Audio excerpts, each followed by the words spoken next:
Rolex என்று அழைக்கப்படும் ஆண் காட்டு யானை தொண்டாமுத்தூர் வனப்பகுதியில் காட்டை விட்டு அடிக்கடி வெளியே வந்து பயிர் சேதாரம் மற்றும் உயிர் சேதாரங்கள் ஏற்படுத்தி வந்தது. இந்த யானையை பிடிக்க பல்வேறு கோரிக்கைகள் அங்கிருக்கும் மக்கள் மூலம் வைக்கப்பட்டது. இந்த யானையை தொடர்ந்து கண்காணிக்கப்பட்டதில் இந்த யானை தினமும் இரவு நேரங்களில் காட்டை விட்டு வெளியே வந்த வண்ணம் இருந்தது. கடந்த செப்டம்பர் 5ஆம் தேதி சென்னை தலைமை வன உயிரின காப்பாளரின் உத்தரவிற்கிணங்க இந்த யானையை பிடிக்க தொடர் நடவடிக்கை எடுக்கப்பட்டது. ஆனால் இந்த யானை ஒரு சின்ன சத்தம் கேட்டாலோ அல்லது வெளிச்சம் கண்டாலோ உடனே ஓடிவிடும் நிலையில் இருந்தது. செப்டம்பர் 19ஆம் தேதி அன்று யானையை பிடிக்கும் பணியில் இருந்த பொள்ளாச்சி வன கால்நடை மருத்துவர் விஜயராகவனை இந்த யானை தாக்கியது. பின்னர் வேறு ஒரு சிறப்பு குழு அமைக்கப்பட்டு அந்த யானையை 25 தினங்கள் தொடர்ந்து கண்காணிப்பு செய்து அந்த யானை காட்டை விட்டு எந்த வழியாக வருகிறது, எந்தெந்த விவசாய நிலங்களுக்கு சென்று மீண்டும் காட்டுக்குள் திரும்புகிறது என்று சரியாக கணிக்கப்பட்டு பின் யானையை மீண்டும் பிடிக்க முடிவு எடுக்கப்பட்டது. இந்த நிலையில் இன்று அதிகாலை 2 மணி அளவில் யானைக்கு மயக்க மருந்து செலுத்தி யானையை கட்டுக்குள் கொண்டு வரப்பட்டது. பின்னர் 3 குங்கிகள் கபில்தேவ், வாசிம் மற்றும் பொம்மன் மூலம் தற்போது லாரியில் ஏற்றப்பட்டு வரகளியார் முகாமிற்கு கொண்டு செல்லப்படுகிறது.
சரி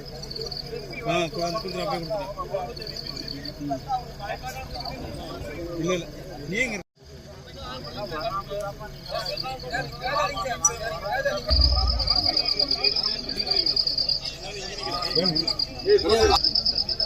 நான் ஊத்துல வர சொல்லலாம் ஈஸ்ல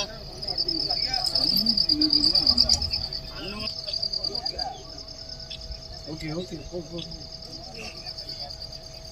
சார்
நாங்கள் மீட் நியூஸ் அண்ணா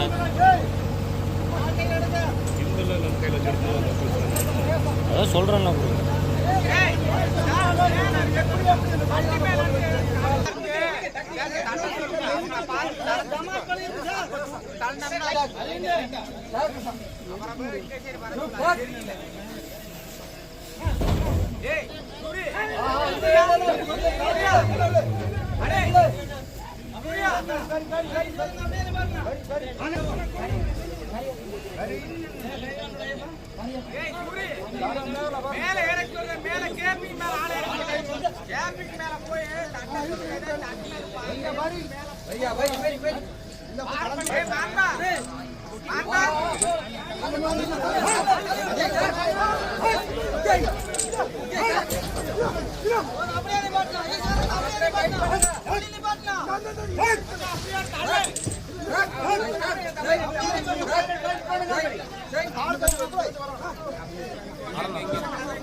கயிறு இருக்கு